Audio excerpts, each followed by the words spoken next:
እያንዳንዱ ጓደኝነት ውስጥ ትንሽ ጠላትነት አለ። ሃይማኖት።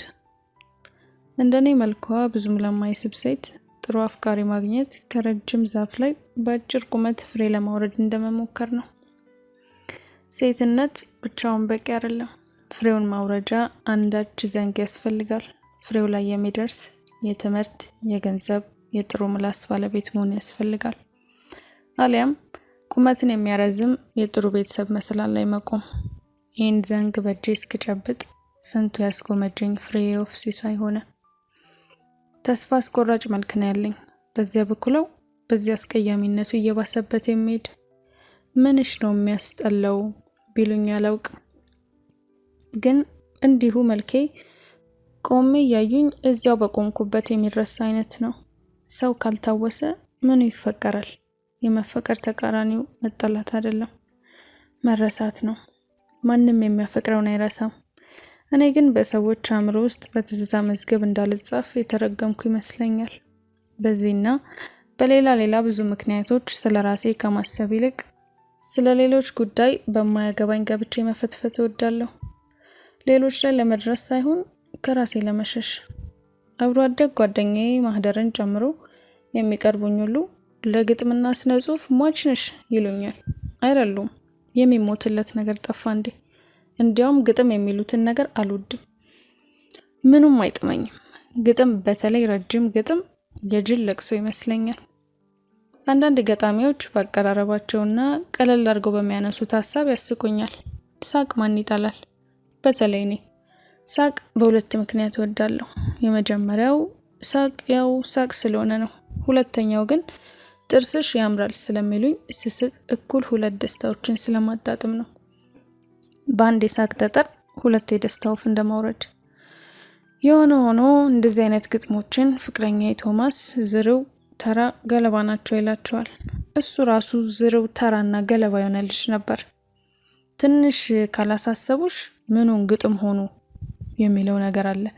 ግድ ካላሰብኩ ብሎ ነገር አስበን የምንደርስበትን እዚያው አስበው ፍሬ ነገሩን ከነገሩን ምን አደከመን? ዘመናችን የጥድፊያ ነው። ቁጭ ብሎ ለመቆዘም ፋታ አይሰጥም።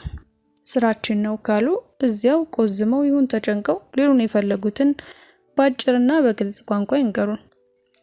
ቢሆንም ፍቅረኛዬ ቶማስ የተመረቀው በስነ ጽሁፍ ምናምን ነውና በዚህ ጉዳይ ገፍቼ አልከራከረውም። ለነገሩ በምንም ጉዳይ አልከራከረውም። ቶማስ ውስጡ የተቀበረ ቁጭት አለበት። ሰዎች ሲጨበጨብላቸው ይበሳጫል። አንዳንዴ ደግሞ ስም የሌለው ገጣሚ በታዋቂዎቹ መካከል ግጥም ሲያቀርብና ከተመልካቾቹ ቀዝቀዝ ያለ ጭብጨባ ሲቸረው ቶማስ ረጅምና ደማቅ ጭብጨባ ያጨበጭባል። ሊቆም የሚያዘግመው ጭብጨባ እንደገና ነፍስ ይዘራል። ቶማስ ለታዋቂ ገጣሚያን ጥላቻ እንዳለበት እረዳለሁ። ገጣሚያን ብቻ ሳይሆን ማንኛውም ታዋቂ ሰው ያበሳጨዋል። በተለይ ኢትዮጵያዊ። ግን ለምን ብዬ አልጠይቀውም ነበር። ብዙ ጊዜ ግጥም እንደሚጽፍ ቢነግረኝም በ3 ዓመት ቆይታችን አንድም መስመር ጽፎ አይቼ አላውቅም። አይደለም እና ግጥም መደበኛውን መጻፍና ማንበብ መቻሉ እስኪያጠራጥረኝ እጁ ላይ ብዕርም መጻፍም አይቼ አላውቅም። ግድ አይሰጠኝም። ቶማስ ጋር እንዴት ፍቅረኞች ሆነን? በፍቅሩ ወድቄ ነው? አይደለም። ፍቅረኛ የሆነበት ብቸኛ ምክንያት ታክሲ ውስጥ ገብቼ ጎኑ ስቀመጥ ገና በወጉ እንኳን ተደላድዬ ሳልቀመጥ ኦ ጥርስሽ ያምራል ስላለኝ ብቻ ነው። ዞር ብዬ አየሁት። ፕሮግራም ነው እንጂ መልኩ ደህና ነው። አመሰግናለሁ ብዬ ልዘጋው እችል ነበር። ግን በህይወቴ እንደ ፀሐይ ግርዶሽ በስንት አንድ ጊዜ ያውም ከማያውቀኝ እንደሚሰነዘር አድናቆት እንደ ተራ ነገር ማለፍ የምችል ልጅ አልነበርኩም። አድናቆት ያሳሳኛል። የሚያደንቁኝ ሰዎች ጻድቃን ነው የሚመስሉኝ። ፈገግ ብዬ ገና ከመግባቴ የታየው ጥርሴን አልኩት። ይሄ ፈገግታዬ ድፍረት ሰጥቶት ወሬ ጀመርን እና ልክ እንደ ፈላስፎች በቀልድ የሌለውን ጺም እየጎተተ ታክሲ ውስጥ ከመግባትሽ በፊት ጓደኛሽ ጋር ስትሰነባበቺ ፈገግ ብለሽ አልነበረምን? አለ። የእውነት አሳቀኝ። እጁን ዘርግቶ ቶማስ እባላለሁ አለኝ። ጨበጥኩት። የሴት እጅ እንኳን እንደዛ አይለሰልስም። የእጁ ልስላሴ የተለየ ምቾት ይፈጥራል። እንዴት ተዋወቅን? የዚያን ቀን ስልኬን ሲጠይቀኝ አልከለከልኩትም፣ ግን ይደውላል ብዬ አላሰብኩም ነበር። ላግኝሽ ሲለኝ አልከለከልኩትም፣ ግን ቀጥሮኝ ይቀራል ብዬ ፈርቼ ነበር። ልሳምሽ ሲለኝ አልከለከልኩትም። አብረን የተኛን ቀን አለቀሰ። እስካሁንም ያ ነገር አንጀቴን ይበላኛል። እዚህ የጡት ዘር ያልፈጠረበት ባዶ ደረቴ ላይ ተለጥፎ አለቀሰ። ምንም ነገር ከልክየው አላውቅም። እንደማያፈቅረኝ ያውቃለሁ። እኔም አላፈቅረውም ነበርና ግድ አልነበረኝም። ስራ አልነበረውም። ሳውቀው ጀምሮ ስራ አልነበረውም። ስራ ሲፈልግም አይቼው አላውቅም። እሱም ያን ያህል አሳስቦኝ አያውቅም። እንዲያውም የሻይ እያልኩ በየወሩ የተወሰነ ብር ሰጠው ነበር። ይሄ ነገር ውለታ ሆኖበት ይሁን ወይም ሌላ መሄጃ ስለሌለው እንጃ እስከ መጨረሻው ከኔ ጋር ነበር። ከአዲስ አበባ ዩኒቨርሲቲ በስነ ጽሁፍ ተመርቆ ለ3 አመት ስራ ሳያገኝ ቆይቷል። እንዴት እንደሚኖር ለራሴም ይገርመኛል። ግን ጠይቄው አላውቅም። እየቆየ ሲገባኝ እሱም ከኔ በባሰ ሁኔታ የተገፋና በራስ መተማመኑ የተንኮታኮተ ልጅ ነበር። ልዩነታችን ይህን መጋፋታችንን የተቀበልንበት መንገድ ላይ ነበር። እኔ ወደ ውስጥ የኖርኩት፣ እሱ በጥላቻ በጠብ በማማረርና ሌሎችን በማናናቅ ኖረው። መሰረታዊ ችግራችን ግን ያው መገፋት ነበር። ከጓደኛዬ ማህደረ ሰላም ፍቅረኛ አብርሃም ውጪ ቶማስን የሚወደው ይቅርና አብሮት ለደቂቃዎች መቀመጥ የሚፈልግ አንድም ሰው አጋጥሞኝ አያውቅም። የሰው ዘር በሙሉ ክንፍ ያለው መልአክ ነው ብላ ልትከራከር የሚቃታት ጓደኛዬ ማህደረ እንኳን ቶማስን አትወደውም ነበር። አልፈሽ ልትወጂ ብትሞክሪ እንኳን ዙሪያውን በሾህ አጥር የታጠረ ልጅ ነው። በየት ሽንቁር አልፈሽ እንደወደድሽው እንጃልሽ ትለኛለች። እንደዚህ አይነት ሰው ጋር ነው የኖርኩት በፍቅር። የሆነ ሆኖ ለመጀመሪያ ጊዜ የስነ ጽሁፍ ዝግጅት ላይ እንደ ፍቅረኛ ክንዴን ይዞ የወሰደኝ ቶማስ ነበር። ለኔ ይሄ ማለት ብዙ ነገር ነው። ለቅሶ ቤት ይውሰደኝ፣ ሰርግ ቤት ጉዳይ አልነበረም። ሳያፍርብኝ እጄን ይዞ ሰው መሃል የሚገኝ ሰው ከጎኔ መኖሩ ብቻውን የሚሰጠኝ ስሜት የተለየ ነበር። ከዚያ በኋላ ብዙ የስነ ጽሁፍና የግጥም ዝግጅቶች ላይ ቶማስ ጋርም ይሁን ብቻዬን እገኝ ነበር። እንዲሁ የግጥም ምሽቶች ላይ መገኘት የሆነ ዘመናዊነት ነገር አለው አይደል? የስዕል ኤግዚቢሽን፣ የስነ ጽሁፍ ምሽት ምናምን፣ በተለይ ምሽት የሚለው ደስ ይላል። ማስሎውስ ሃይራርኪ ኦፍ ኒድስ እንደሚነግረን የሰው ልጅ የዕለት ጉርሱን የዓመት ልብሱን ካገኘ በኋላ ጥጋብና ብርዱን ከመከላከል ባለፈ የመታየት የመወደድ ፍላጎቱን ለማርካት ይታተራል።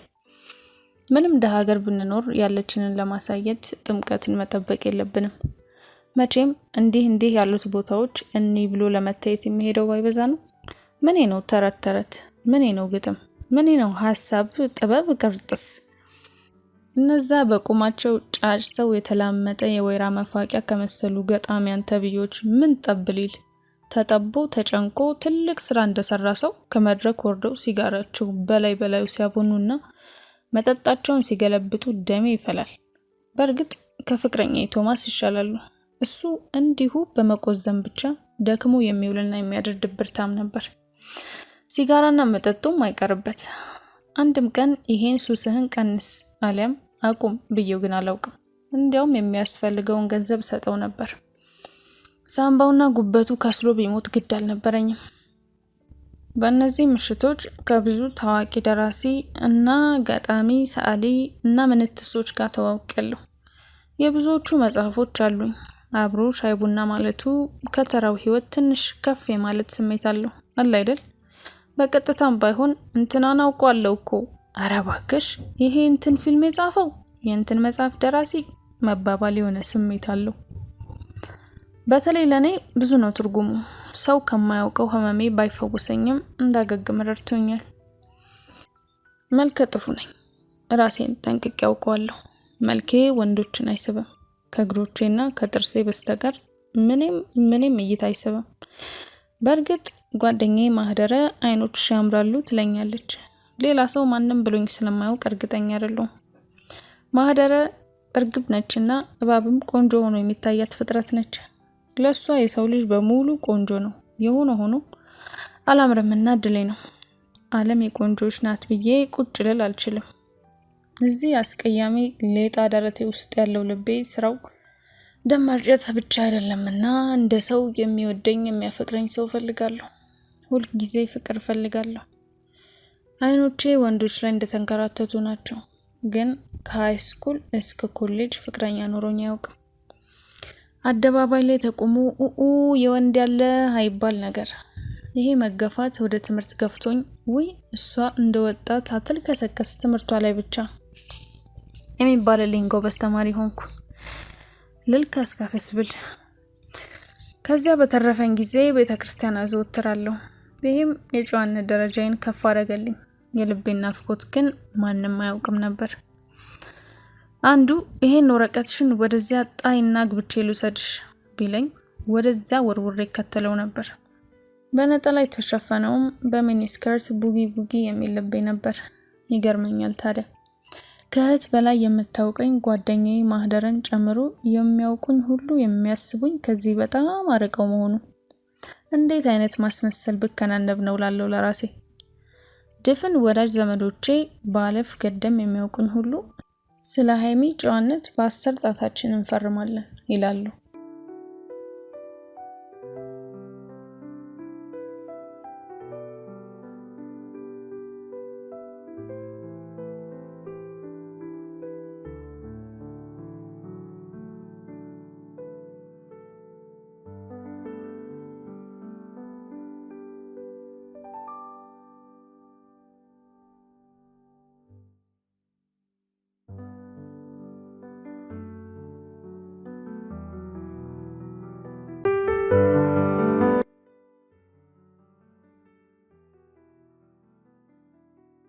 ከመፈረማችሁ በፊት በእርግጥ እንዲህ ስል ወንድ አላውቅም ማለት አልነበረም። አሳፋሪ ቢሆንም ወንድ ጋር መተኛት የጀመርኩት ገና የ10ኛ ክፍል ተማሪ ያለው ነው። ይሄንን ማንም አያውቅም ማህደርን ጨምሮ። ምን ተብሎ ይነገራል? የጎረቤታችን የትዬ ሆህተ ባለቤት ጋሻ ለምነህ ጋር ተኛሁ ተብሎ ለመጀመሪያ ጊዜ ወሲብ የፈጸምኩት እሱ ጋር ነበር። ረጅም ቀይ ነው። ለምን እንደሆነ እንጃ ሳየው ዶክተር ነበር የሚመስለኝ። አረ ነጋዴ ነው ተብዬ ሁሉ ዶክተር ነበር የሚመስለኝ። አብረን እንድንተኛ ሲጠይቀኝ አልተግደረደርኩም። ጠይቀኝ እንኳን አይባልም። እንዲያውም የሆነ ትልቅ ክብር ነበር የተሰማኝ። እትዬ ሆህተ መብርሃንን የመሰለች የሚባልላት ቆንጆ ሴት ነበረች። በፊልም የምናያቸውን የህንድ ሴት ተዋንያን የመሰለች። በሙያዋ እዚህ ልደታ ፍርድ ቤት ዳኛ ነች። ሁሉም ሰው እትዬ ይላታል እንጂ ያን እድሜዋ ከ30 መብለጡን እንጃ።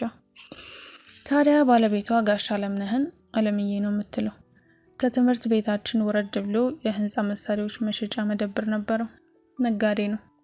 እኔና ማህደረ ከትምህርት ቤት ወጥተን ወደ ቤታችን ስናዘግም ድንገት ከተገጣጠምን ያቺን ነጭ ቶዮታ ኮሮላውን ያቆምና ኑ ግቡ ይለናል። እየተሽኮረመምን አንቺ ቅደሚ አንቺ እየተባባልን እንገባለን። ይሸኘናል። ማህደረን ሜክሲኮ ጫፍ ላይ ካወረዳት በኋላ እኔ ጋር አንድ ሰፈር ስለሆነን እንቀጥላለን። ብዙ የሚያስቅ ነገር እያወራኝ ብዙ የሚገባኝንና የማይገባኝን የስራ ጉዳይ ምናምን እያወራኝ ልክ እንደ ጓደኛው ውስጤ በጣም ነበር የሚወደው። እንደዚያም ሆኖ በኋላ መመልከቻ መስታወቱ ደጋግሞ አይኑን ጣል እያደረገ ሲመለከት ብዙ ጊዜ አይኖቻችን ቢገጣጠሙም ያው እንደ ሁሉም ወንድ ማህደረን ላጓጉል ነገር የፈለጋት ነበር የመሰለኝ። አይኔ ንቁ ነው። እንዲያውም ማህደረን በኋላ ምንድነው ባለትዳር አይደል እንዴ 10 ጊዜ አፈጥብሻል አልኳት። ደንገት ብላ አፈጥጠ እንዴ አላየሁትም አለች። ሁል ጊዜ የሷን ወንዶች የማይሆን ነኝ። እንዲህ ሲሆን ልለምደው ያልቻልኩት ብስጭት ውስጤ ይፈነዳል። ደንገጡሪው እንኳን አይነት ማህደረ ጋር የሚያገኙን ወንዶች ሁሉ ከመጀመሪያዋ ሰላምታ በኋላ ከነመፈጠሬ እንደረሱኝ ነው። የት ነው የምትማሩት? ስንተኛ ክፍል ናችሁ? የት እየሄዳችሁ ነው? የሚሉ ጥያቄዎች ሁሉ እኔን ማጀብ ያርገው ለማህደር የሚቀርቡ ነበሩ። ጥያቄያቸውን የመመልሰው እንዳስተርጓሚ ነበርኩ። ማህደረ ሲበዛ ዝምተኛ ናትና የእሷ አንደበት ነበርኩ። እኔ የመለስኩ የእሷን አይን ለማየት የሚታገሉት ነገር ያበሳጨኛል። ምንም ልበል ግድ አልነበራቸውም። ራሴን ላጠፋ እየሄድኩ ነው ብላቸው ራሱ ግድ የሚሰጣቸው አይመስለኝም። ታዲያ አንድ ቀን ማህደረ አባቷ ታመው ከትምህርት ቤት ቀርታ ብቻዬን ታክሲ ስጠብቅ የጋሻ ለምነህን መኪና ከሰፈር ስትመጣ አየኋት። ብቻዬን ስለሆንኩ እንዳላይ ያልፈኛል ብዬ እኔም ያላየሁት ለመምሰል እዚህና እዛ አይኔን ሳቃብዝ ያቺን መኪናውን ፊት ለፊት ያቆምና መስታወቱን ዝቅ አድርጎ ሃይማኖት ብሎ ጠራኝ። ታክሲ የሚጠብቀው ሰው ሁሉ ስሙ ሃይማኖት ይመስል ሁሉም ወደሱ ዞረ። በእጁ ምልክት ወደ መኪናው እንድገባ ጠራኝ። አባቴ ነበር የሚመስለው። አላንገራገርኩም። የኋላውን በር ልከፍት ስታገል ነይ እዚህ ብሎ ተንጠራርቶ የጋቢናውን በር ከፈተልኝ። ትንንሽ ነገሮች አሉ፣ ምናልባት ለሌሎች ምንም ይሆኑ፣ ለእኔ ግን ያቺ ቅጽበት የንግስና ዙፋን ላይ መቀመጥ ያህል ልዩ የመከበር ስሜት ነበራት። ሁልጊዜ ይችን የጋሽ አለምነት ቶዮታ ኮሮላ መኪና ሰፈር ውስጥ በተለይ ማታ ላይ ሳያት ሚስቱ እትዬ ሆህተ በክብር ያኔን የተቀመጥኩበት ቦታ ላይ ተቀምጣ ነበር የማየት። ወደፊት የሚወደኝን ሰው አግብቼ እያልኩ የምመኘው ምኞት በዚያ መስታወት አልፎ በአይኔ የተጸነሰ ምቾት ነበር። በዚያ ላይ መኪናውን የሞላው ሽቱ። እስካሁን ያንን ቅጽበት ሳስብ ነፍሴ ሐሴት ታደርጋለች። የምድር ቆንጆ ሴቶች ሁሉ በእትዬ ሆህተ ተወክለው የንግስትነት ዙፋናቸውን የቀሟቸው መስሎ ነው የሚሰማኝ። ሁልጊዜ ተሸናፊ ነኝ እንጂ ነፍሴ ሽሚያና ውድድር ትወዳለች። ትንሽ እንደሄድን አይናችን እያየሽ አደግሽ እኮ ሃይሚ አለኝ። ሃይሚ የምናገረው ጠፍቶኝ ዝም እንዳልኩ ከማደግሽ ቁንጅናሽ ስንተኛ ክፍሎንሽ ብሎ እጁን ያንን ንጹህና የሚያምር ቀኝ እጁን ታፋይ ላይ እንደቀልድ ጣል አደረገው። በድንገተኛው ንክኪ ስቅቅ አለኝ። እጁን ለመያዝ የላኩትን እጄን በቀስታ ቀሚሴን ወደታች አስተካክዬ መለስኩት። ግን ለመከላከል አልሞከርኩም። አይኖቼ ብቻ እጁ ላይ ተተከሉ። ትንሽ ዘወርወር አለብኝ። የመጀመሪያው አስተያየት ከእጁ ጋር ተዳምሮ ስንተኛ ክፍል እንደሆንኩ ሁሉ እስኪጠፋብኝ ተደነባበርኩ። እጁ ወደ አጓጉል ቦታ ሲንቀሳቀስ ታፋና ታፋይን በኃይል ገጥሜ እጁን በእጄ ለማንሳት ያስኩት። አይዞሽ ፈራሽ እንዴ ብሎ እጁን ራሱ አነሳው። ከራሴ ክብር ይልቅ ያስቀየምኩት ነበር የመሰለኝ። ይቅርታ ሰው ነክቶኝ ስለማያውቅ ነው አልኩት። ግድ የለም ያለ ነገር ነው፣ እድሜሽ ነው፣ በዚያ ላይ ቆንጆ ሃሃሃሃ ስትወጪ እዚያ ፊት ለፊት ጁስ ቤቱ ጋር ጠብቅሻለሁ፣ አብረን እንሄዳለን አለኝ። እንዳቀረቀርኩ እሺ ብዬ ከመኪናው ወረድኩ። ዝብርቅርቅ እንዳለብኝ ትምህርት ቤቱ ስወጣ በጉጉት ወደ ጁስ ቤቱ ተመለከትኩ።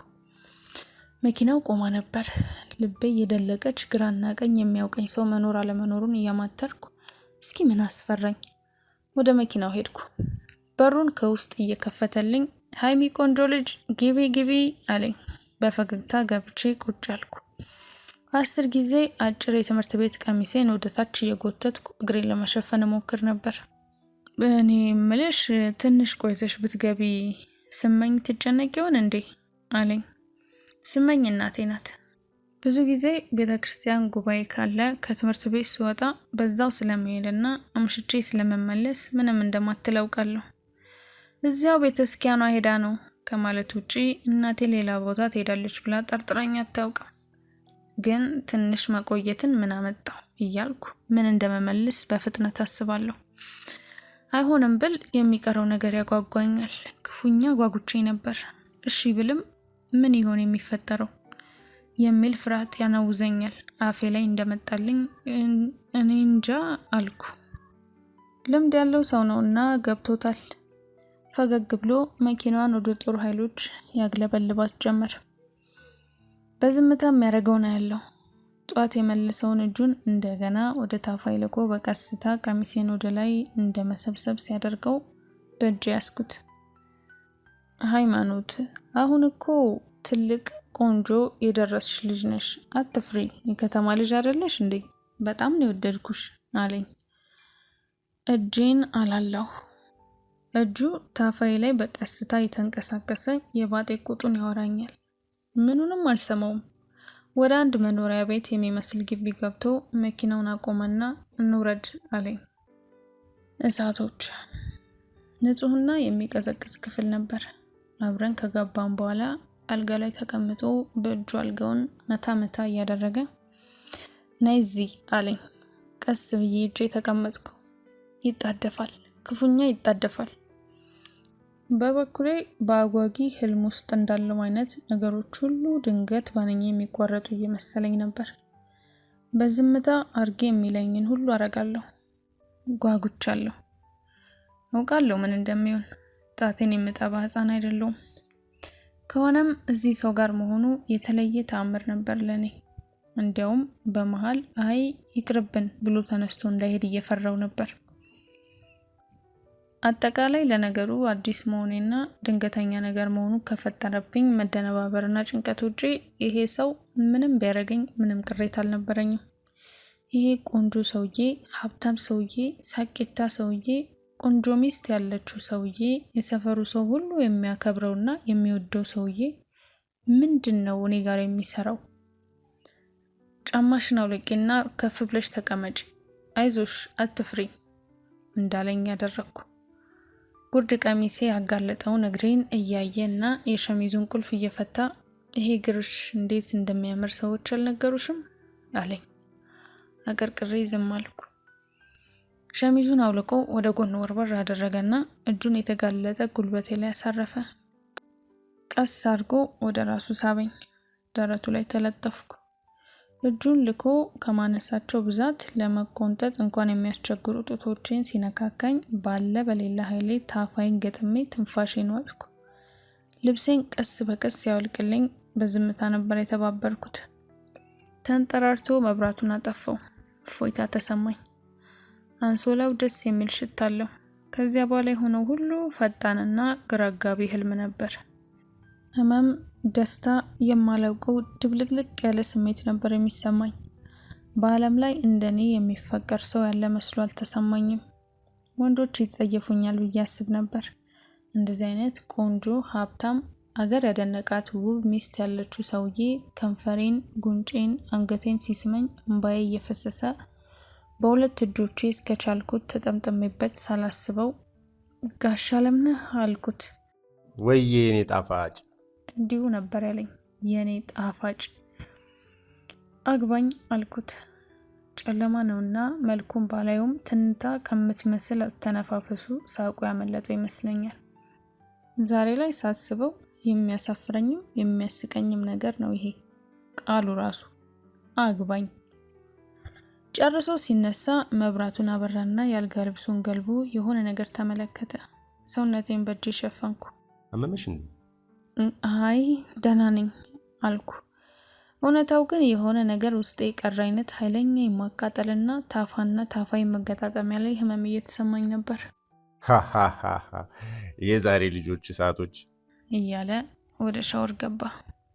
ምን ማለት ነው እሳቶች? ወደ ሻወር እንደገባ በፍጥነት አንሶላውን ገለጥኩና ሲባል የሰማሁትን ብር አምባር ነገር ፈለግኩ።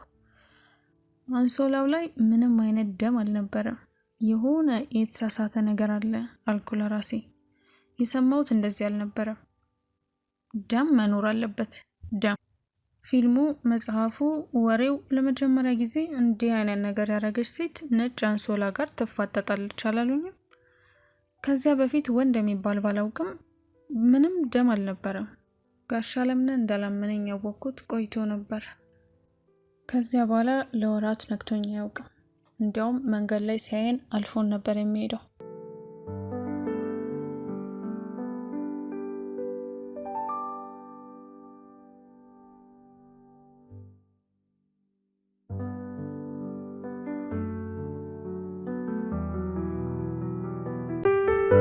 የሆነውን ሁሉ በውስጥ ያፍኜ እንደገና ላየው ጓጓ ነበር። እንዲያውም ይህን ሁሉ ያደረገ እሱ እያለ ለአይኔ አስጠላችኝ ሚስቱ እትዬ ሆህተ ነበረች። ሳያት እናደዳለሁ። ደግሞ ሁልጊዜ እንደምን ዋልሽ ሀይሚ ትለኛለች። ልክ ባጠገቧ እንደሚያልፍ እንደማንም ህፃን ነበር የምታየኝ። ባየኋት ቁጥር ወደ አእምሮ የሚመጣው ጋሽ አለምነህ ጋር አጉል ነገር እያደረጉ የኔ ጣፋጭ ሲላት ነው። ለመሆኑ ለመጀመሪያ ጊዜ ሲተኙ ደም አይታ ይሆን? መሆን አለበት። እንዲህ እያልኩ አስባለሁ። አንዳንዴ ማታ ባልና ሚስቱ ተያይዘው በሰፈር ሲያልፉ ምንም እንዳልተፈጠረ ሁለቱም ሰላም ይሉኛል። ታዲያ ፈራለሁ። ድንገት እትዬ ሆህተ ጠርታኝ ሃይማኖት የሚነግረኝ ነገር እውነት ነው? ባሌ ጋር ተኝተሻል የምትለኝ፣ የምታሳስረኝ፣ ሰፈር ውስጥ የምታዋርደኝ፣ እንደዚህ አይነት ሀሳብ ውስጥ እየገባ እንደ ብርድ ያንዘፈዝፈኛል። አንዴ ታዲያ ጋሽ አለምነህ ከትምህርት ቤት ስንመለስ አገኘንና የተወውን መሸኘት ትዝ ያለው ይመስል ግቡ አለን። ገባን። ስለ ትምህርት ምናምን እያወራን ማህደረን ሜክሲኮ አወረዳትና ብቻችንን ስንቀር ያለምንም ዙሪያ ጥምጥም ምን አለኝ፣ ይቺ ቦይፍሬንድ አላት? ማን? ማህደር። ያላሰብኩት ጥያቄ። አረ እኛ እንደዚህ አይነት ነገር አናውቅም። ያንቺንም አየ ነው። አሁን የሷን ንገሪኝ። እንዳቀረቀርኩ የላትም አልኩ። ጥሩ፣ ነገ ከክላስ ትወጡ የሆነ ሰበብ ሰጥተሽ ብቻዋን እንድትሄድ አድርጊያት። የት? ወደ ቤቷ ነዋ አለ ቆጣ ብሎ። እሺ ነበር መልሴ። በቀጣዩ ቀን ማህደረን ከትምህርት ቤት ስንመለስ ቤተክርስቲያን ፕሮግራም ስላለኝ አልጠብቅሽም አልኳት። ቀደም ብዬ ስወጣ ታክሲ መቆሚያው ጋር ከመድረሱ በፊት የጋሽ አለምነህ መኪና ቆሞ አየኋት። መንገዱን ተሻግሬ በሩቁ አንድ የቆመ መኪና ኋላ ሰው የምጠብቅ መስዬ ቆምኩ። ማህደረ ወደ ታክሲ መጠበቂያው አቀርቅራ ስትጣደፍ ጋሽ አለምነህ በቀስታ መኪናውን እያሽከረከረ ደረሰባትና ጠራት። የኋለኛውን በር ለመክፈት ሞክራ ጎንበስ ብላ የሆነ ነገር ተናገረችና ወደ ከፈተላት የጋቢና በር ገባች። ውስጤ የቀረች ተስፋና መፈቀር እንባ ሆና ተንጠፈጠፈች። ወደ ጦር ኃይሎች ብረሪ ያለኝ፣ ወደ ልደታ ፍርድ ቤት መሮጥ አማረኝ። ያችን ሚስቱን ባልሽ ማህደረ ጋር ሊተኛ ይዟት ሄደ ብሎ ነገር ማቀራቀር አማረኝ። ከታክሲ እንደወረድኩ ቤት ያልሄድኩም። ልደታ ቤተክርስቲያን ገብቼ እስኪወጣልኝ ተነፋረኩ። ቅናት አንገበገበኝ። ወደ ማታ አካባቢ ማህደረ በብስጭት በው ብላ እቤት መጣች። የማውቃት ማህደር አልነበረችም። አንቺ ያ ልክስክስ ሰውዬ ለሸኝሽ ብሎ አስገብቶ ጡቴን አልነካኝም መሰለሽ ብላ ታምር የነገረችኝ ያለ አፈጠጠችብኝ። ማን ነው አልኩ እንዳላወቀ። ይሄ ጋሽ አለምነህ ነዋ። እሱም ብሎ ደግሞ ጋሼ። ምን? ይሄ ጨምላቃ ጠርጥሬ ነበር ብዬ ነገር አጋነንኩ እንደማያውቅ። አንቺማ ነግረሽኝ ነበር። እኔ ነኝ እንጂ ፉዞ። አሁኑኑ ሄጄ ለሚስቱ ነው የምነግራት። ነይ እንሂድ ብላ መንገድ ጀመረች። ከዚያም በፊት ከዚያም በኋላ ማህደረ እንደዚያ ተቆጥታ ይቻት አላውቅም። እንዴ ቆየው ነው ንገሪኝ እንጂ ከዚያ እንወስናለን አልኳት። እንዴ ከትምህርት ቤት ስወጣ አግኝቶ ልሸኝሽ አለኝ። እንዲያውም ሀይሚም የለችም ብቻዬን ከመሄድ ገላገለኝ ብዬ ደስ አለኝ። ከዛ ከኋላ ልገባ ስል ጋቢና ግቢ አለኝ። አገር ሰላም ብዬ ዘው። ትንሽ እንደሄድን ዛሬ ብቻችንን ተገናኘን የኔ ቆንጆ ብሎ በዛ ሰፌድ እጁ ጡቴን አላፈሰኝም መሰለሽ። አውርደኝ ብዬ ስጮህ ሊሟዘዝ።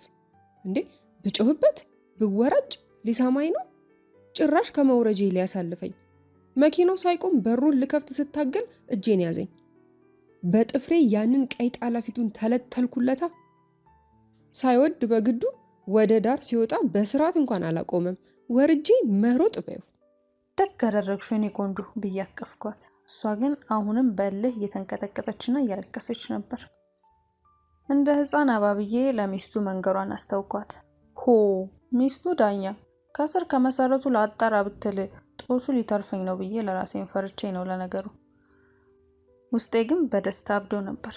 አንዳንዴ ሁሉንም ሰው እንደራሳችን እናየለ። ማህደረም እንደኔ ተጎትታ ወደ አልጋው ትሄዳለች ብዬ ነበር። የራሴ መጎተት ያኔም አልቆጨኝም። የማህደረ ጋሽ አለምነህ ጋር ለመተኛት ግን ልደታን አደራ እንዳላልኩ ሁሉ በውስጤ የማነስ ስሜት ፈጥሮብኛል። በጨዋነት የመበለጠ። ከዚያን ቀን በኋላ የተፈጠረው ነገር አሁን ላይ ያሳዝነኛል። ጋሽ አለምነህ በስንተኛው ቀን ቅዳሜ ቀን ወደ እነ ማህደረ ቤት ልሄድ ስጣደፍ ለብቻዬ ሰፈር ውስጥ አገኘ። መኪናውን አቁሞ ግቢ አለኝ። እንደለመድኩት የጋቢናውን በር ልከፍት ስል ከኋላ አለኝ። ከኋላ ገብቼ ጉዞ ቀጠልን። የት እየሄድሽ ነው? ማህደረ ጋር። እዚያች ባለጌ ጋር? በጣም ቆሻሻ ናት። የማውላውቃት መሰላት። ያቺ ሸርሙጣ እናቷ ሹፌር እየተከተለች የትም ስትጋደም እሷን ብሎ ጨዋ። ወትሮም ስድ ያሳደገው ስድ ነው። አባባሉ ስላስጠላኝ ደፍሬ ማህደርን መከላከል ባልችልም አይ ትንሽ ተቆጥታ ነበር አልኩት። ይሄ 10ኛ ክፍል ቁጣ። ነገ እንደ እናቷ የትም ቀሚሷን ስትገልብ እናገኛታለን አለ።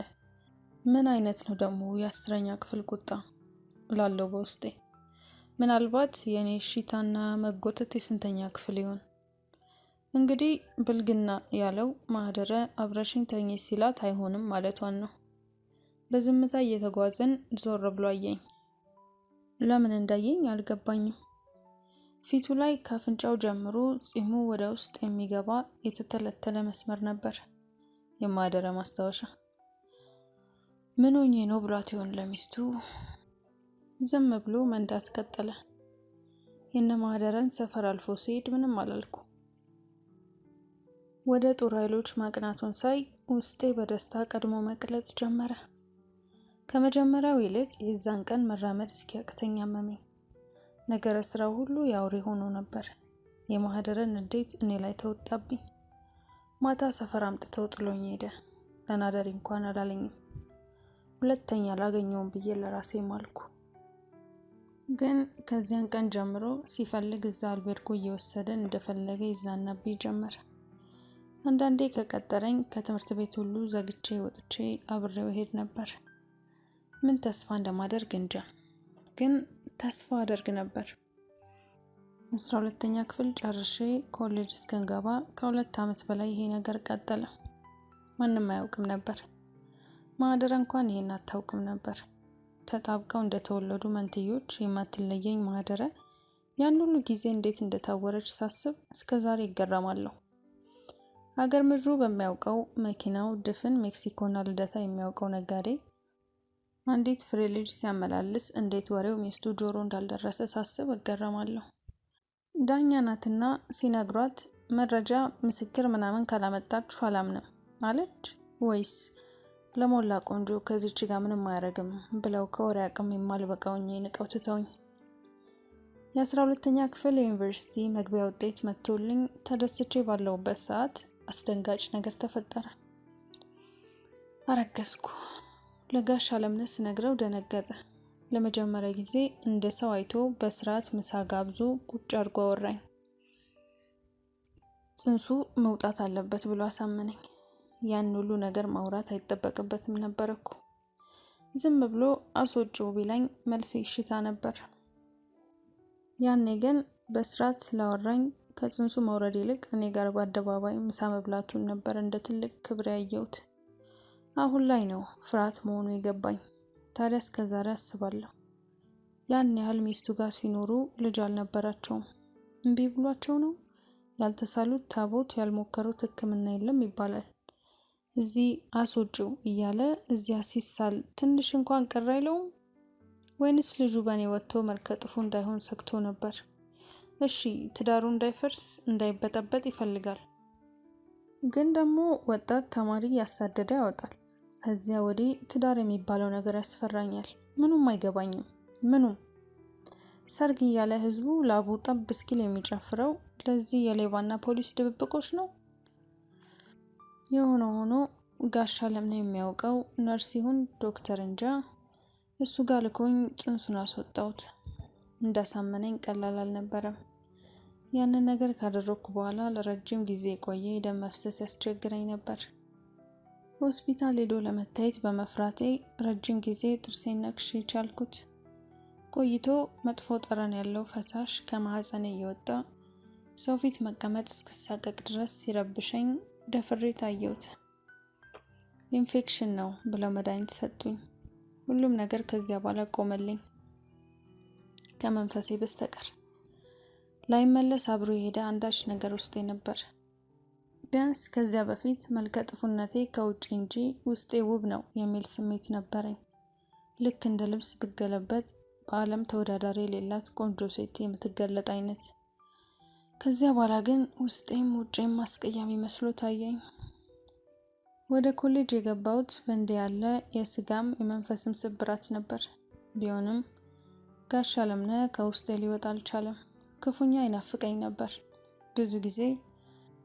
ብዙ ጊዜ ወይ በትምህርት ጉብዝናዬ አሊያም በማህደረ በኩል ከሚቀርቡኝ ወንዶች አንደኛቸውም ለፍቅር አስበውኝ አለማወቃቸው የሚፈጥርብኝን ህመም የማስታግሰው ልዕልት የመሰለች ሚስቱን ትቶ እኔ ጋር የተኛ ወንድ ነበር። መድረክ ኮሳሳ መጣችሁ ቀራችሁ እያልኩ ነበር። ማህደረም በሰልፍ ለፍቅር የሚማጸኗትን ወንዶች በእንቢታ እየሸኘች በግቢው መነኩሴዎቹ እስከ መባል ደርሰን ነበር። እስከ መመረቅ አንድም ወንድ ጋር ወጥቼ አላውቅም። በእርግጥ የምቀርባቸው ወንዶች ነበሩ፣ ግን ሁሉም እንደ መጋረጃ እኔን ወደ ጎን ሰብሰብ አድርገው ወደ ማህደር የሚንጠራሩ ነበሩ። ማህደር አሁን ያገባችው ባሏን ዮናስን ጨምሮ።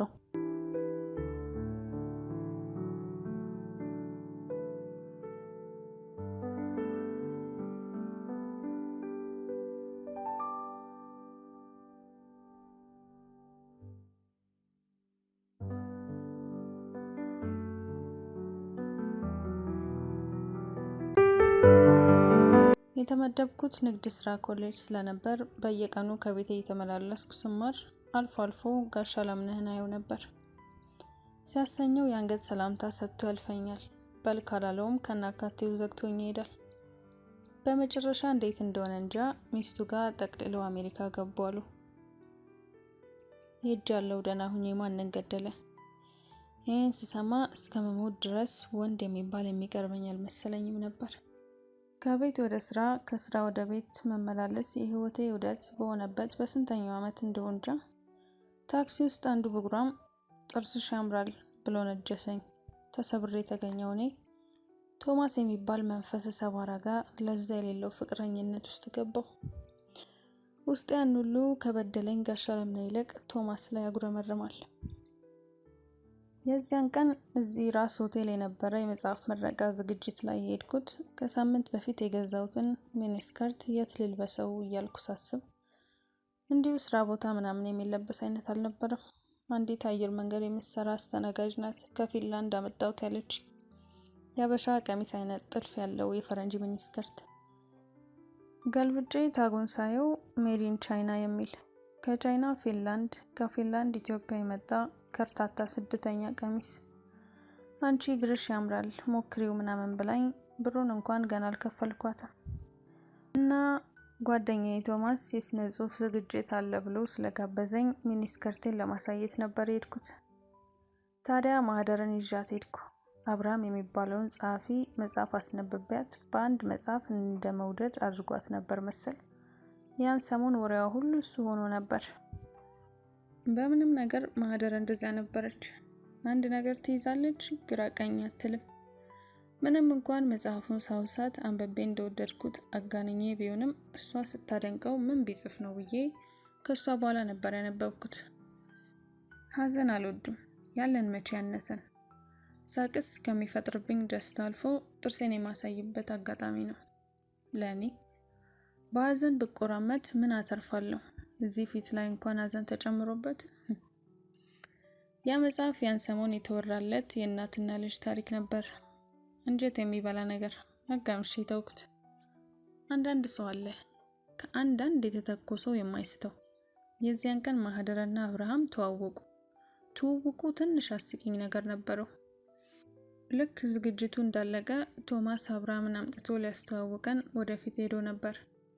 የቶማስ ባህሪ ይገባኛልና በውስጤ የማይታይ ፈገግታ አለ።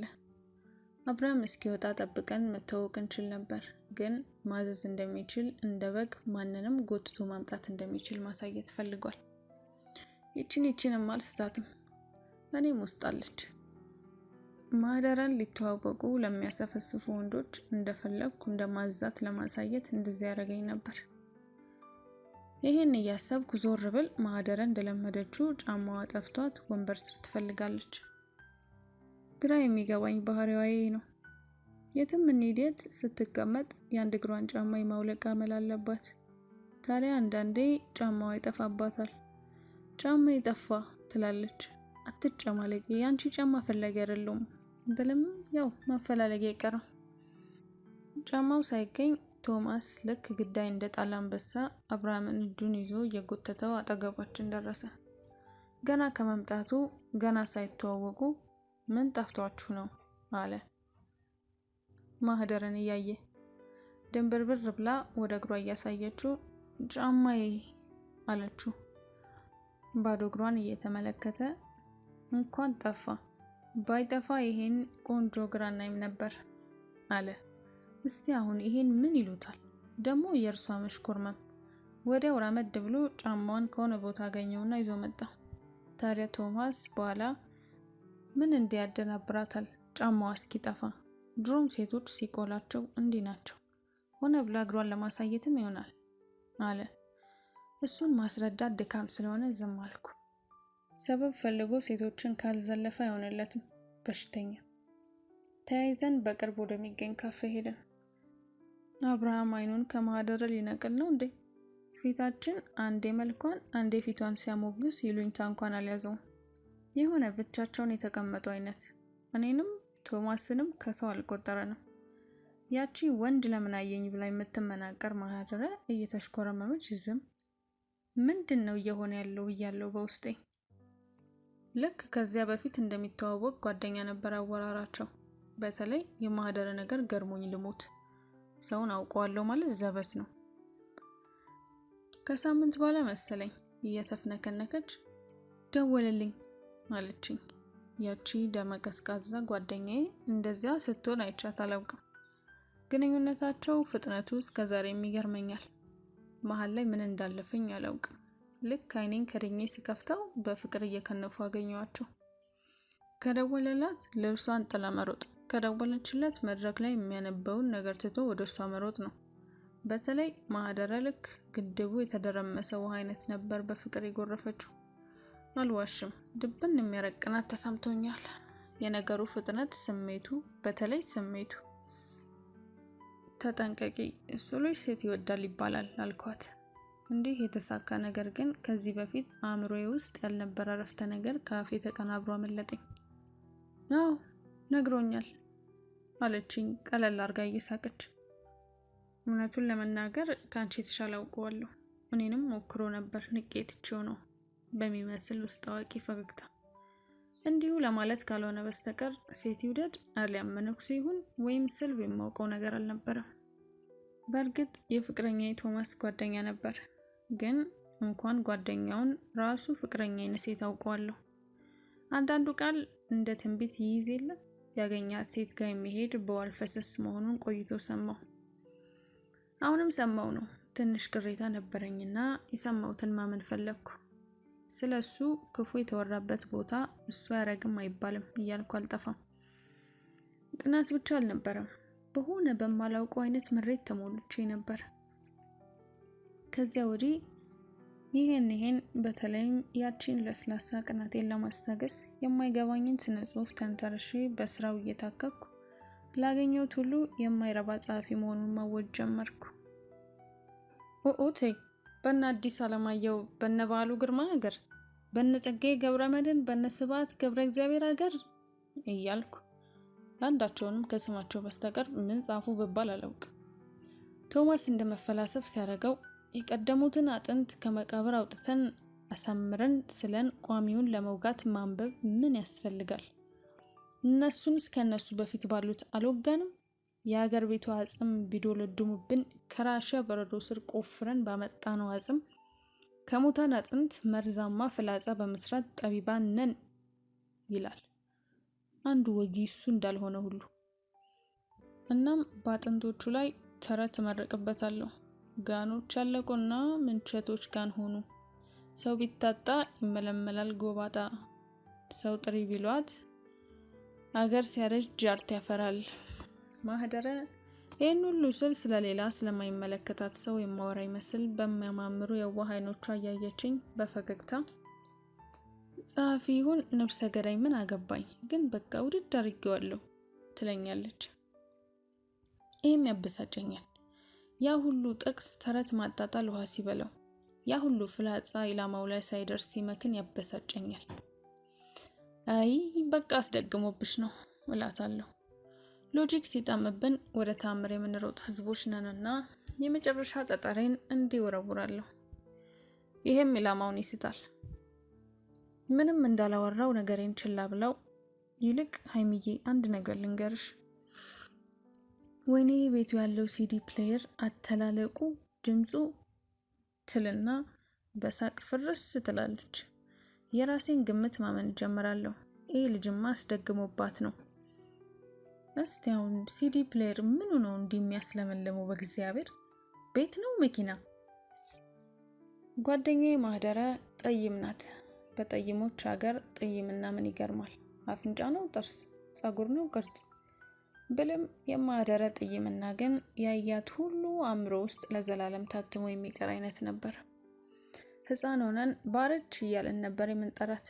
ስናድግ ግን ጠይምነቱ አብሮ አደገ። እንደ ቁመት፣ እንደ ጸጉር፣ እንደ ጥፍር የሚያድግ ጠይምና እድገቱ ይመጠን አልነበረም፣ ባለበት የመታደስ እንጂ። ጥቁር የነበረችው ልጅ ስታድግ ጠይም ሆነች። ፀሐይ እንደ ዲን በሚወርድበት ሀገር ፈረንጅ መጥቶ ጠይሙ በሚመለስበት ምድር ጥቁር መጠየሙ ምን የሚሉት ነገር እንደሆነ እንጃ።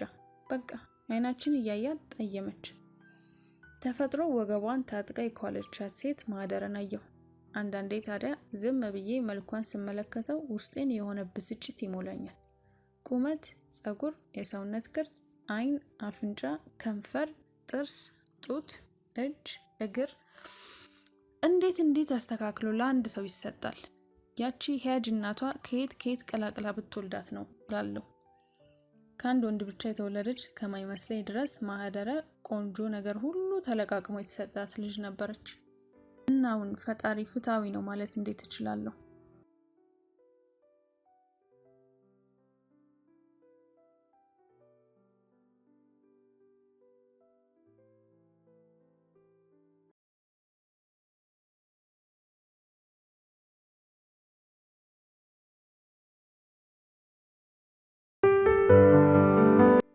ከአሟሟቱ የቀብሩ ፍቅረኛዬ ቶማስ ሞተ።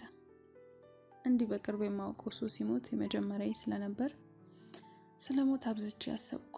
ስለ ቶማስም ሳምንቱ ሙሉ ማሰብ አላቆምኩም። ምናልባት በቁሙ ያላስተዋልኩት አንዳች በጎ ነገር ይኖረው እንደሆን ብዬ። ከሞተ በኋላ ብዙ አሰብኩ። ስለ ሞተ ብዬ አንገቱ ረጅም ነው አልልም።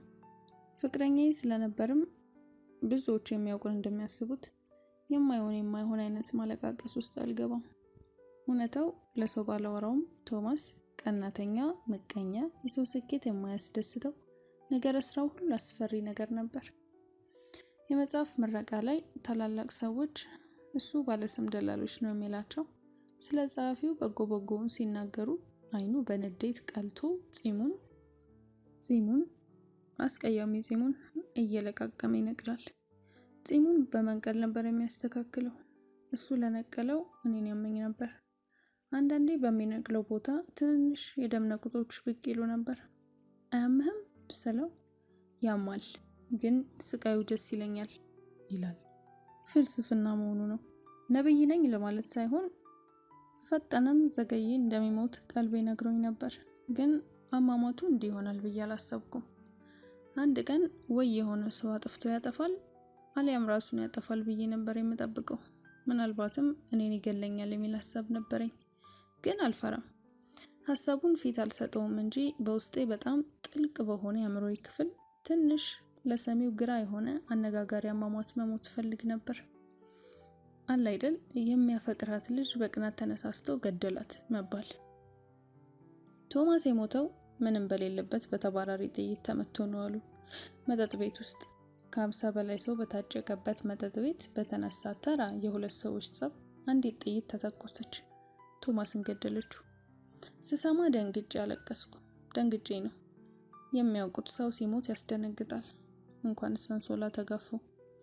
በዚህ ሁሉ ውስጥ ታዲያ የሰውን ዘር ጠልቶ የሚኖር ቶማስ ሞቶ እንኳን ባህሪው ያስፈራኝ ነበር። በዚያ ልክ ሰዎችን መጥላት ያውም እንደሚለው በግሉ ምንም ያልበደሉትን ከዚያ በፊት አይቷቸው እንኳን የማያውቃቸውን ሰዎች። ስለ ቶማስ ሳስብ እፈራለሁ።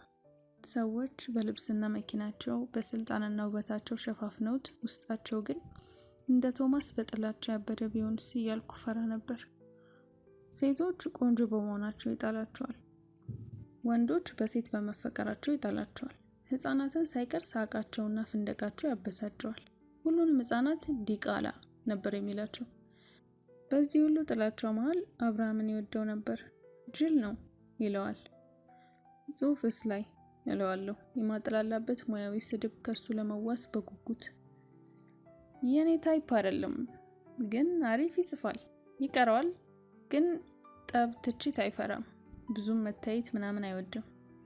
ሴት ይወዳል፣ ሴቶች ደግሞ ይሻፍዱለታል። ምክንያቱም ሴት ይወዳል። ሁላችንም ሴት እንወዳለን። ሴቶች መልሰው የሚወዱት ግን ጥቂቶችን ብቻ ነው። ባዮሎጂው አይገባኝም። እንዲህ ሲል ፊቱ ላይ የቅናት ቅሬታ ያንዣብብ ነበር። ታዲያ ቅር ይለኛል። ምንም ሳይሆን ሴትነቴን፣ ገንዘቤን፣ ጊዜን ሰጥቼዋለሁ። ለምን የሌላ ወንድ በሴቶች መወደድ ያስቀነዋል? እኔ ሴት አይደለሁም? የቀብሩ ቀን ምን ገረመኝ? መጀመሪያ የገረመኝ አካሄዴ ነበር። ምንም ይሁን ምን ቶማስ ፍቅረኛዬ ነበር። በውስጤ ልጥላው እንጂ ለአንድም ሰው ስለሱ ክፉ ተናግሬ አላውቅም።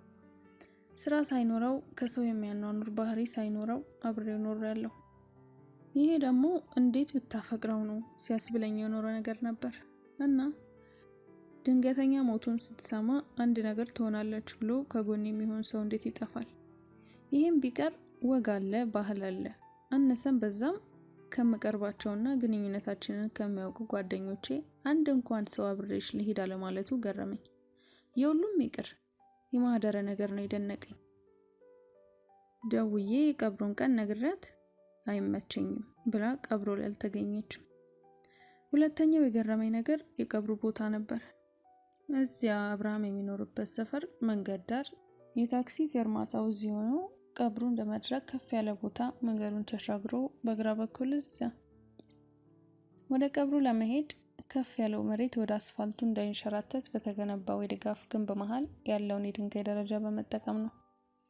ብዙ ጸሐፊ ጓደኞች ስለነበሩት የቀብር ኮሚቴ የተባሉት እነሱ ናቸው። ዘመድ የለው ምን የለው። በህይወት ዘመኔ አንድም ሰው ያላለቀሰበት ቀብር ያንን አየሁ። ብዙዎቹ እኔ እንዳለቅስ ጠብቀው ነበር ይመስለኛል። እንባዬ ከየት ይምጣ? ነገረኛ ነውና መንገድ ዳር እንቅበረው ብለው እንደሆን እንጃ እዚያ ቀበሩት። ከቀብር መልስ ቶማስ ዘመድ የለውም ነበርና ሁልጊዜ በሄደበት የሚይዛትን ማንገቻው አይነት ተባይ ቆዳ ቦርሳ ምተው ሰጡኝ። ውርስ መሆኑ ነው። ማታ ቁጭ ብዬ ስበረብር ምን አገኘው? ብዙ ቀይና ሰማያዊ ስክሪፕቶች፣ 2 ምንም ሳይጻፈባቸው ያረጁ ማስታወሻ ደብተሮች፣ አልፎ አልፎ ርዕስ ነገር ተጽፎ ተሰርዟል። በዚህ ሁሉ ጊዜ የጻፈው አንድ ነገር የለም፣ የባከነ።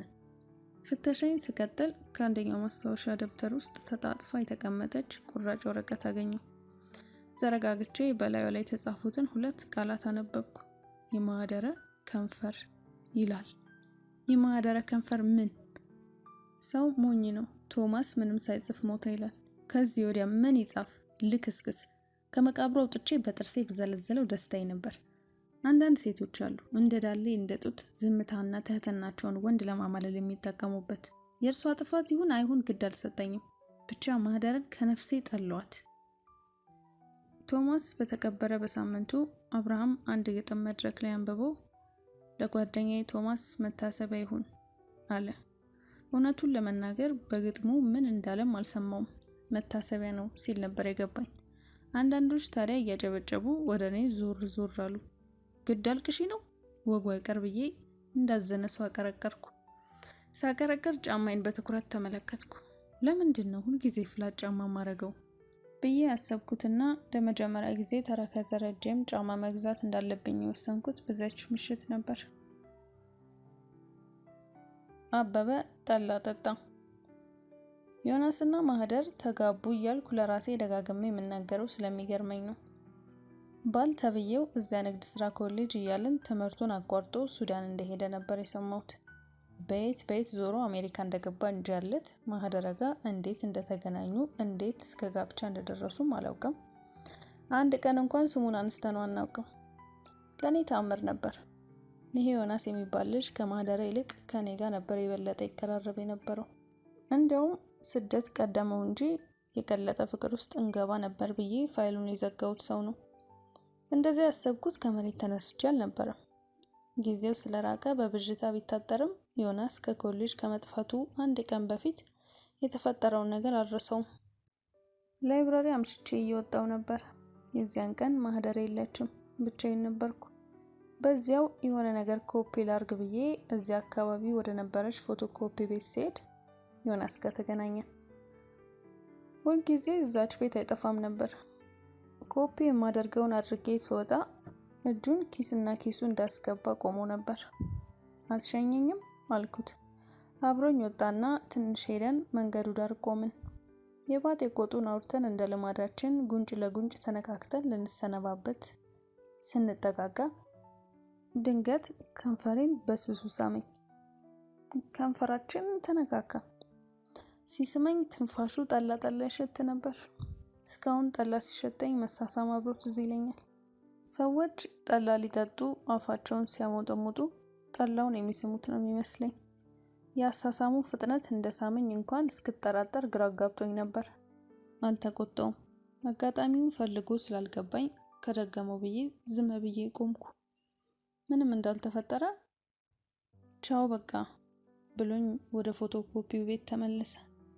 ግራ ተጋብቼ ከቆምኩበት ሳልንቀሳቀስ ዝም ብዬ ከኋላው አየሁት። አንዴ እንኳን ሳይዞር እየተጣደፈ ወደ ፎቶኮፒ ቤቱ ገባ። በቀጣዮቹ ቀናት የሆነ ነገር በመካከላችን እንደሚፈጠር ተስፋ አድርጌ ነበር። የተፈጠረው ግን ፈጽሞ ያልጠበቅኩት ነገር ሆነ። ጠፋ ተባለ። በቃ ወደዛ ግቢ ዝር ሳይል 15 ቀን አለፈው። በኋላ ወደ ሱዳን ተሰደደ የሚል ወሬ ተናፈሰ። ስሙኝ ጠፋ። 10 ምናምን ዓመት የምትታወስ የማይክሮ ሰከንድ መሳም። ታዲያ እጠራጠራለሁ። እንደለመደው ጉንጬን ሊስመኝ የላከው ከንፈሩ ሳላስበው ዞሬ ከንፈሬን ነክቶበት ይሆን ወይስ ጠላው የኔን ከንፈር የማህደር አድርጎ አሳይቶት? እንደዚያ መሆን አለበት። ሰዎች ጠላ ሲጠጡ ገፈቱን ትፍ ትፍ እንደሚሉት ዮናስ ያኔ እንደ ጠላ ለቀምሻ ፎት ብሎኝ ከ15 ዓመት በኋላ ማህደርን ውጦ እኔን እንደ ገፈት ትፍ ያለኝ መሰለኝ። ስሙን አልጠራ ነገር ችግር ነው። ዝም እንዳልል አፌን ይበላኛል። አንዳንዴ ታዲያ እንደ ቀልድ ከመሬት ተነስቼ አበበ ጠላ ጠጣ ብዬ ጮሃለሁ። ስራ ቦታዬ እንደዚያ ስል የሰሙኝ ባልደረቦቼ ለምዶባቸው እንደ ተረት ይደግሙታል። የሆነ ሆኖ 3 ወንዶች ሳሙኝ። 3ቱም ማህደርን ይወዷት ነበር። 2ቱ ሀገር ጥለው ጠፉ። አንዱ ሞተ። ቀጣዩን እግዚአብሔር ነው። ቀጣይ ካለ የመልኩ ሲገርመኝ አሁንማ እድሜውም ሄደ።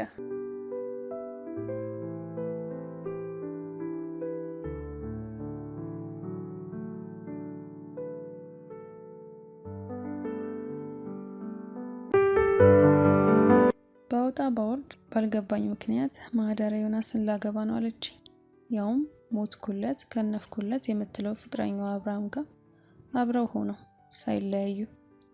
ጥያቄን ላሽጎደጎድ ስዘጋጅ አፌን በእጇ አፈነችኝና ስለ ነገሩ ምንም ነገር እንዳልናገር በቁጣ አስጠነቀቀችኝ።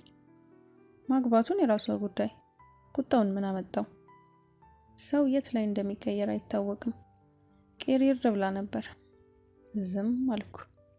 ነገሩ ተጣድፎ ድል ባለ ሰርግ ተጋቡ።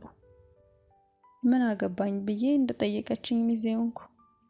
በአንዴ እልል ብዬ አጋባሁ፣ እልል ብዬ አለያየሁ። ሁልጊዜ ያንን ጋብቻ ሳስብ ግን ቀድሞ ወደ አእምሮ የሚመጣው አንድ አስገራሚ ነገር ነበር። ከጋብቻው 2 ቀን በፊት ማህደረ እኔና ሌሎችም ሚዜዎች ሆነን ቄራ አካባቢ የሚገኝ ጸጉር ቤት ጸጉራችን እየተሰራን ነበር። በመሃል ማህደረ ጠፋችብን። ድንገት ነው ተነስታ የጠፋችሁ። በጣም ነው ግራ የተጋባ ነው። ስንት ሰዓት ሙሉ ቆይታ መጣች። እስክጨርሱ ቤተክርስቲያን ስለት ላስገባ ሂጄ እኮ ነው አለችን። እና አስገባሽ አልኳት። ሽሙጡ ገብቷት ፊቷን አዙራ እቃዋን መሰብሰብ ጀመረች። እንዲህ ያለም ስለት የለም። ቤተክርስቲያን የሄደ ሰው በነፍስም በስጋም ተረጋግቶ እንጂ እንደዚያ ተወዛግቦና ላብላብ እየሸተተ አይመጣም። በዚያ ላይ ገና ቅድም የተሰራ ጸጉሯ ከማሰሪያው አፈትልኮ ወጥቶ አይኔን እንኳን በሙሉ አይኗ ለማየት አፍራ ስትደናበር ነበር። አብርሃም ጋር ሄዳ የምታረገውን አርጋ እንደመጣች በደንብ ገብቶኛል። እንዴት አወቅኩ? ዮናስ ደውሎ ስልኳን አታነሳም ፈልጊያት ነበር አለኝ። አሁን ማናገር አልችልም፣ ቆይ ተደውል ብዬ ያንን ድርጊቷን ተባበርኩ። የማህደረ ህይወት እንደ ቀጥታ መስመር 2 መዳረሻ ነጥቦች ብቻ ነበሩት። አንዷ እኔ ነኝ፣ ሌላኛው አብርሃም። የእውነት ግን ደስ አላለኝም። ቅናትም ወግ አጥባቂነትም አልነበረም። በቃ የሆነ ቅፍፍ ነበር ያለኝ። እንደ ሰው መሳሳት ሳይሆን እንደ እንስሳ ህሊና ቢስ መሆን ነበር። ብቀናባትም እኔ ውስጥ የሌለ ጨዋነቷን ወደው ነበር። ፈራረሰብኝ። ያኔ ልክ እንደ 60 ዓመት አሮጊት ምን አይነት ዘመን ላይ ደረስን ብዬ ዝም አልኩ። ዝም። ማነሽ ባለ ሳምንት። ያኔ ነው ስለ አብርሃም አጥብቄ ማሰብ የጀመርኩት። እንግዲህ በዚያ ሰሞን በፍቅረኛው ማህደረ ተክዷል። መካድ ከተባለ ከአሜሪካ በመጣ ሰው ተፈንግሏል። በዚያ ላይ የኔም ፍቅረኛ የሱም ጓደኛ የሆነ የጋራችን ሰው ደግሞ ሞቶብናል። የሚያቀራርብ የጋራ ጉዳይ አለን ብዬ አጉል አይነት ተስፋ በልቤ ያደረ። እንደዚያ እንዳልጠላሁት ከመሬት ተነስቼ ደወልኩና ወሬ ጀመርኩት። ለቶማስ ስላደረገው ነገር ሁሉ አመሰገንኩት። በጣም ቁም ነገረኛ መሆኑንም አጋንኜ አዳነቅኩ። በአካል አግኝቼው ለማመስገን ቡና እንድንጠጣ ጠየቅኩት። እንዲያውም ላገኘሽ ሳስብ ነበር የደወልሽው አለ። ምናልባት ስለ ማህደራ አንዳንድ ወሬ ለመስማት ፈልጎ ይሆናል ብዬ አሰብኩ። እሱ ግን ቶማስ የጻፈው የሆነ ነገር እጅሽ ላይ ይኖር ይሆን? ግጥም ወይም ልብ ወለድ ለማስታወሻ ይሆን ዘንድ ከሌሎች ስራዎች ጋር ላሳትምለት አስቤ ነበር አለኝ። ስለ ባዶቹ ማስታወሻ ደብተሮች ምንም ሳልል ቦርሳውን ሰጥቶኛል፣ አቀብልሃለሁ፣ አንተው ታየዋለህ አልኩትና ለመገናኘት ቀጠሮ ያዝን። ያቺን የማህደረ ከንፈር ቁራጭ ወረቀት ለብቻ አውጥቼ ያስቀመጥኩና ቦርሳውን ለወስድለት አዘጋጀው። የዚያን ጥልማሞታም ቶማስ ጉዳይ ወደዚያ ጨርሶ የዛኑ ቀን እየጎተተ ቤቱ ቢወስደኝና ልተኛሽ ቢለኝ እምቢ አልልም ነበር። ደግሞ ተጎትቶ ለመተኛት እንዲያውም እውነተኛ ማጽናናት በሆነልኝ ነበር። ባላዝንም የቀጠሯችን ቀን ጸጉሬን ተሰርቼ አዲስ ቀሚስ ገዝቼና የመጨረሻ ራሴን አሳምሬ እኔን ማሳመር ቢከብድም ቀጠሯችን ቦታ ቀደም ደርሼ ስጠብቀው ምን ተፈጠረ? ከርዝመቷ ቅላቷ፣ ከቅላቷ የሰውነቷ ቅርጽ ልብ የሚያስደነግጥ ሴት ጋር ሰበር ሰካ እያለመጣ። ማነሽ ባለ ሳምንት አልኩ። ከዚህ በፊት የሆነ ቦታ ባያትም የት እንዳየዋት ጠፋብኝ። የልጅቱ የተጋነነ ቁንጅና የሆነ የሚረብሽ ነገር ነበረው። ከገባች ጀምሮ ሬስቶራንት ውስጥ የነበሩ ወንዶች ሰበብ እየፈለጉ ለዋት ሲጣጣሩ ታዘባለሁ። አንዱ የሆነ ነገር የወደቀበት መስሎ ዞር ይልና ከኋላዋ አየት፣ ሌላው ባዝሩም ደርሶ ሲመለስ ፊቷን በቁሙ ሸምድዶት ያልፋል። ባዝሩም የሚመላለሰው ወንድ ምን ነው በረከተላለሁ። የተቀመጥነው ወደ ባዝሩም መሄጃው ጋር ነበር። ከህፃንነቴ ጀምሮ አልታይም እንጂ እንደ ስውር ካሜራ አካባቢ ላይ የምትፈጠር ነገር ከአይኖች አታመልጥም። ያኔም ቢሆን ምን እየሆነ እንዳለ ገብቶኛል። ወንዶች ከምንድን ነው የተሰሩት? ድምጻቸው የጎላ የወንድ ሳቆች ከኋላችን ትኩረት ለመሳብ መሆኑ ነው። አለባበሱ አስገራሚ ነበር። ከግራ ወደ ቀኝ ተላላፊ ጋውን የመሰለ አጭር ጥቁር ቀሚስ፣ ወገቡ ላይ በባለ አበባ የፈረንጅ መቀነት ሸብ የተደረገ፣ ቀበቶውን ጫፉን ይዛ ብትስበው ቀሚሷ ግራና ቀኝ ተከፋፍቶ ራቁቷን የምትቀር ነበር የምትመስለው። ማን ነው ወንድ ያንን ሸብ የተደረገ ቀበቶ ሳብ አድርጎ ለመፍታት የማይመኝ? አፍ አውጥቶ የሚጠራ ቀሚስ። ተቀምጣ እግሯን ስታነባበር ቀሚሷ እስከ ታፋዋ በከፊል ከፈት አለ። በጥቁር ቀሚስ እንደዚህ አይነት አይን ላይ የሚያበራ ጭን። በዚያ ቁመት ላይ ከቁም ሳጥን የላይኛው ክፍል ዕቃ ሳውርድ የመቆመባትን ዱካ የሚያክል ተረከዘ ረጅም ጫማ ተጫምታለች። ሰው ቁመት በቃኝ አይልም ይሆን? የጥፍሮቿ ጣቶች ጥፍር ቀለም አልተቀቡም፣ ግን ንጹህ ሆነው የሚያንጸባርቁ ነበሩ። እንደ ብዙዎቹ አብርሃም ጋር እንደማያቸው ሴቶች ክንዱን ይዛ አትተሻሽም። አብረው ሲራመዱም ሲቀመጡም ራሷን የቻለች ዘናጭ። አረማመዷ ትሁት የሆነ አምባገነን ነበር። ምናልባት ሌሎች ግርማ ሞገስ ያለው የሚሉት ሳይሆን አይቀርም። ቀና ብላ ብቻዋን መኝታ ቤቷ ያለች ማንም የማያያት አይነት ጡቶቿ ረጋ ብለው ግራ ቀኝ ይንቀሳቀሳሉ። ቁመቷ ጋር ስለሚመጣጠኑ አይጋነኑ እንጂ ጡቶቿ ትልልቅ ነበሩ። እንደ ብዙ ቀይ ሴቶች በቅላት የተድበሰበሰ ቁንጅና ሳይሆን ልቅም ያለ ውብ ፊት ያላት ሴት ነበረች። አፍንጫዋ አንድ ሀገር፣ አይኗ ሌላ ሀገር ቢገኝ ለየብቻው ቆንጆ እየተባለ የሚደነቅ። ይቺ ቆንጆ እንደ ብራ መብረቅ ፊቴ ስትወድቅ ኩሌ ከቅንድቤ ላይ ልትረግፍ ምንም አልቀራትም። ለቅሶ እንድረስ ብሎ ነውና ያመጣት። ብዙ ባትስቅም ስንተዋወቅ ፈገግ ባለችበት ቅጽበት የጥርሶቿን ውበት አይቻለሁ። የሆነ ሴት አውል ወንድ ከሄዳቸው ሴቶች ሁሉ ቆንጆ ቆንጆ ነገራቸውን ወስዶ በቤቱ የሰራት ነበር የምትመስለው። እኔ ጋር ቢተኛ ኖሮ ከኔ ምንን ወስዶ ይሰጣት ነበር እላለሁ። አዚዛ ማለችኝ ከፍ ባለ ትህትና። ሃይማኖት አልኩና ሳልወድ በግዴ ባሏ የሞተባት ምስኪን መስዬ ለቅሶ እንዲደርሱኝ ተመቻቸው። አቤት የልባችንና የአፋችን መራራቅ! አውርተን ሳቀረቅር ረጃጅምና ውብ ጣቶቿ እጄ ላይ ያረፉ። ደንግጬ እጄን ላሸሽ ነበር። ማጽናናቷ ነው። ጠንካራና የሚቀዘቅዝ መዳፍ። ውስጤ የነበረው ብቸኛ ፍላጎት ቶሎ ተለያይተን ቤቴ እጄ ማልቀስ ነበር። እንኳን የያዙት ገና የተመኙት ተስፋ ሲሞት አያስለቅስም። እሱ ግን ምን አይነት ሴት አውል ነው! ልክስክስ! ማን ነበር ስሟን ያለችኝ? አዚዛ። ልክ እንደ ማስቲካ ለጥጥ ብሎ ነፍስ ጋር የሚጣበቅ ስም አዚዛ። ወደ ቤቴ ስመለስ ሳላስበው እንደ አዚዛ ተራመጅ የሚለኝ መንፈስ ነበር። ቀና ብዬ ማንንም ሳልደግፍ ማንንም ሳልፈራ አጉል ጨዋ ሳልጫወት ቀና ማለት አማረኝ። ቀና ማለት ማን ነው ቀና ማለትን ለቆንጆ ብቻ የሰጠው? እንዲህ እያሰብኩ ቀና ከማለቴ አይኖቼ በእንባ ተሞልተው መንገዴ ብዥ አለብኝ። መልሼ ያቀረቀርኩ። እንባዬ እንደ ድንገተኛ ምጥ መንገድ ላይ ይታገለኛል። እርምጃዬን አፈጥናለሁ። በየት በኩል ቀና ይባላል? የሴቶች እኩልነት ሲባል በየቴሌቪዥንና ሬዲዮ የሴቶች እኩልነት ሲሉ እኔ የሚታየኝ ብቸኛ ነገር በእኔና በማህደር መካከል የነበረው የእኩልነት ትግል ነበር። ይሄ ውድድር መኖሩን ማህደርን ጨምሮ ማንም አያውቅም። አሸነፍኩም ተሸነፍኩም የውስጤ ድልና የውስጤ ውድቀት ነበር።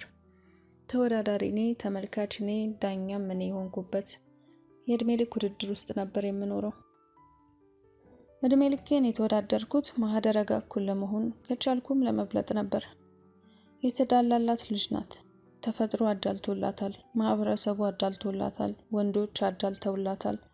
አጠገቧ ቆሜ ተረስቻለሁ።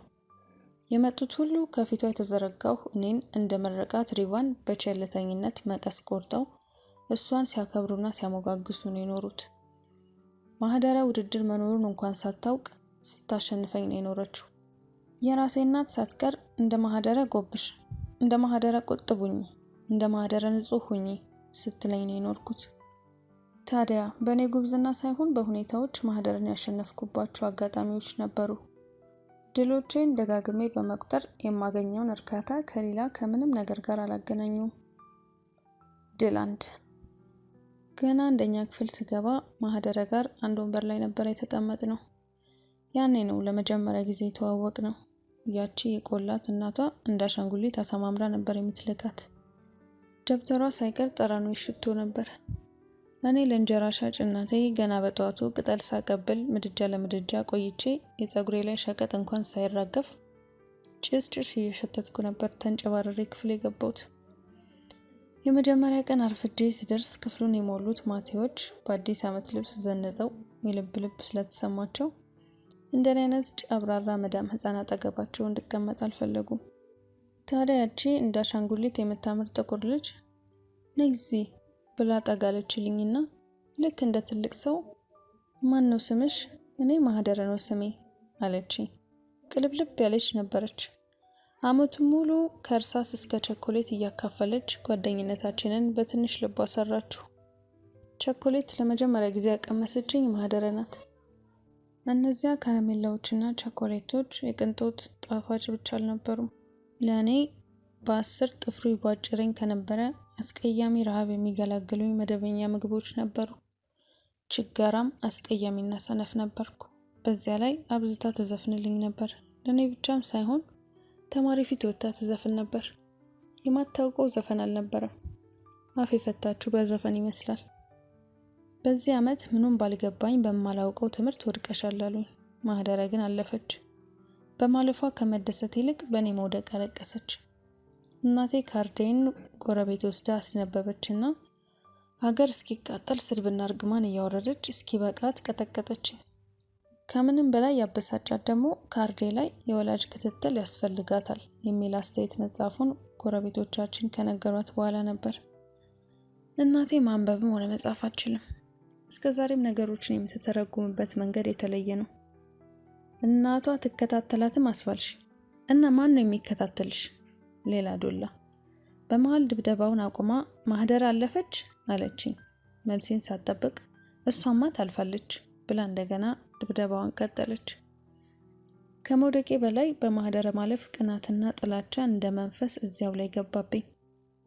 ከዚያ ሁሉ ስጋዬን ያዛለ ድብደባ ይልቅ እናቴ የማህደርን ስም ከጠራች በኋላ የሰነዘረቻቸው ዱላዎች ነፍሴ ላይ ነበር ያረፉት። ቢሆንም በአንድ ክፍል እንደተበላለጥን ጓደኝነታችን ቀጠለ። ማህደር 4ኛ ክፍል እኔ 3ኛ ክፍል ሆነን ማህደር እናቴ ጠፋች እያለች በየቀኑ ማልቀስ ሆነ ስራዋ። መስፈኗን አቆመች። ያቺ ምላሳም ልጅ የማትናገር የማትጋገር ዝምተኛ ሆነች። እኔ ጋር ብቻ ነበር የምታወራው። በዚህ ዓመት ጭራሽ ያላሰብኩት ነገር ተፈጠረ። በጉብዝናዋ የምትታወቀው ማህደረ ወደቀች። ካርዷ ላይ የታተመውን አልተዘዋወረች የሚል ማህተም ሳይ ውስጤ በደስታ ዘለለ። ጓደኝነታችን እንደገና አንድ ክፍል አንድ ወንበር በመጋራት ቀጠለ። ያቺን ድል የህፃንነት ተራ ጉዳይ አድርጌ አላያትም። ባስታወስኳት ቁጥር ነፍሴ ይደሰታል። አልተዘዋወረችም የሚል ቃል በወርቃማ ፊደል የተጻፈ የድል ቃል ነው የሚመስለኝ። በትምህርት መጎበዝ የጀመርኩት በማህደር እርዳታ ከ4ኛ ክፍል በኋላ ነበር። ያ ውለታዋ ግን ከቅናት አልፈወሰኝም።